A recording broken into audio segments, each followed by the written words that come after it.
हमें आदित्य योगीनाथ सबसे ज्यादा नापसंद थे, लेकिन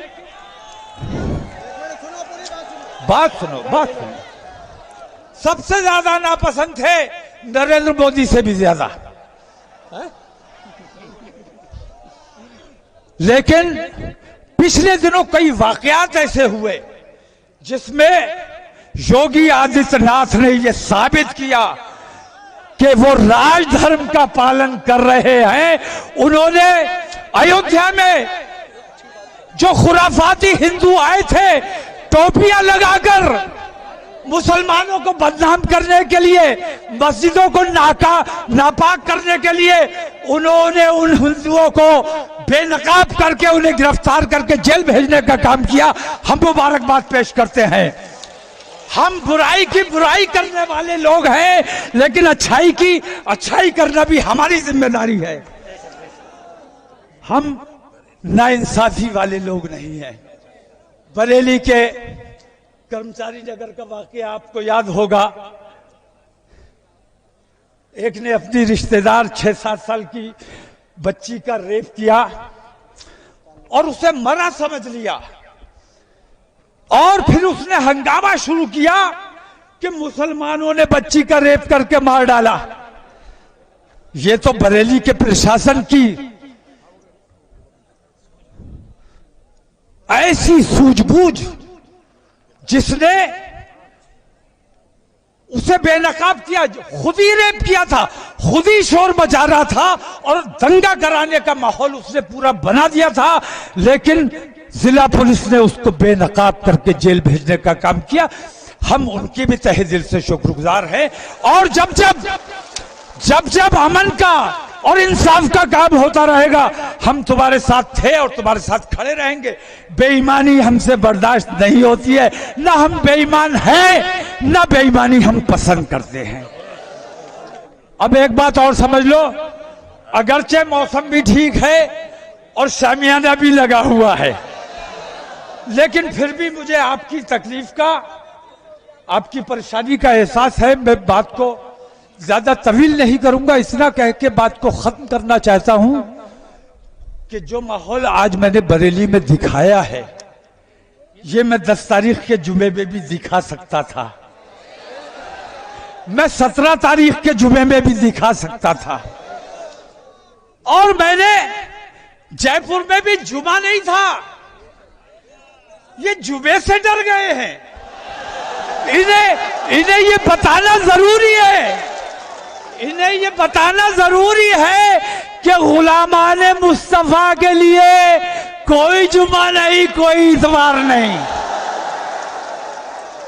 हम हर दिन गुलाम हैं, हर वक्त गुलाम हैं। तो जो माहौल आज मैंने बरेली में दिखाया है, अगर मेरी बात पर तवज्जो नहीं दी गई तो इंशाअल्लाह हिंदुस्तान के हर सूबे में ये माहौल बनाकर दिखाया जाएगा। जब तक गिरफ्तारी नहीं होगी, जब तक हमें इंसाफ नहीं मिलेगा, हम मांग नहीं करेंगे। लेकिन जब तक हमें इंसाफ नहीं मिलेगा, ऐसा माहौल हम लगातार बनाते जाएंगे।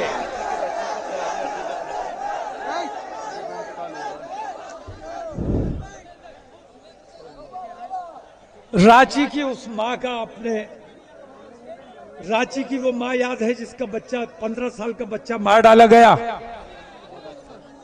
और किसने मारा? जिसकी जिम्मेदारी थी हिफाजत करने की, उसने मार डाला है। अगर तुम्हारी गोलियों में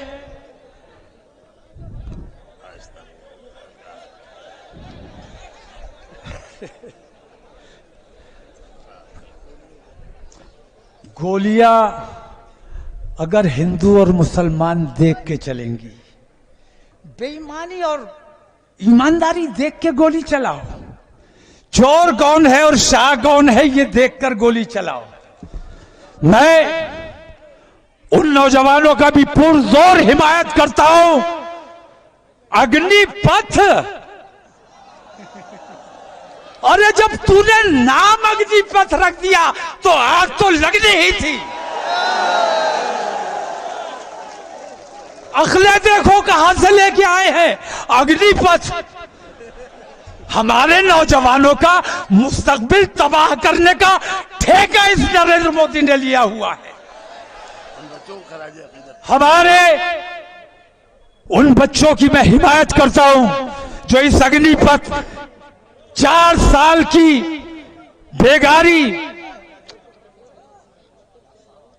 इसके खिलाफ जो लोग एहतजाज कर रहे हैं, मैं उन लोगों की हिमायत करता हूं और इस अग्निपथ योजना को फौरी तौर पर बंद किया जाना चाहिए। उस औरत को याद करो मेरे भाइयों, मैं रोया हूं उस औरत के इकलौता बेटा, और फिर वो मां कह रही है कि मेरा बेटा इस्लाम पर कुर्बान हुआ है, मोहम्मद की शान पर कुर्बान हुआ है। इस्लाम जिंदाबाद था और इस्लाम जिंदाबाद रहेगा। आज हम तमाम लोग उस 15 साल के बच्चे की मां को खिराज अकीदत पेश करते हैं और उसके हक में दुआ करते हैं, अल्लाह तबारक तआला उसे सब्र जमील अता फरमाए। बात काफी तवील हो गई, इतनी बात करने का मेरा इरादा नहीं था, लेकिन जज्बाती आदमी हूं, कुछ बातें ऐसी हो जाती हैं, गुस्सा आ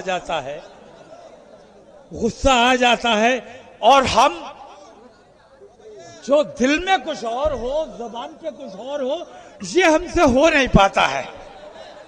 ए भाई बैठ जाओ यार, लोगों को परेशानी हो रही है। नहीं, अब खत्म कर रहा है। तो आप तमाम लोगों को मैं दरख्वास्त करना चाहता हूं हाथ जोड़कर कि रसूल की अजमत पर खिराज अकीदत पेश करने आए हो, रसूल के नाम पर जान देने का जज्बा तुम्हारे दिलों में है। जितनी मोहब्बत से आए हो, जितनी शांति से आए हो, इसी शांति से तुम्हें वापस जाना है।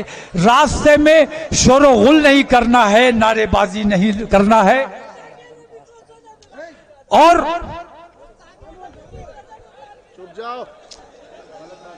और जाने से पहले एक बार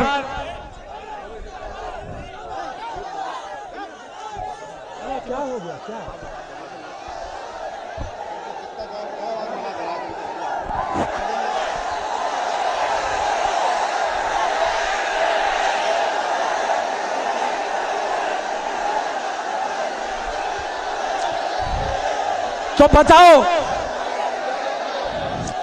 तो बताओ अभी तुम्हारा ये पैगाम मुकम्मल नहीं हुआ है। जब तक तुम जैसे यहां आए हो ऐसे ही शांति के साथ अपने घरों तक वापस नहीं पहुंच जाओगे, तब तक ये पैगाम मुकम्मल नहीं होगा।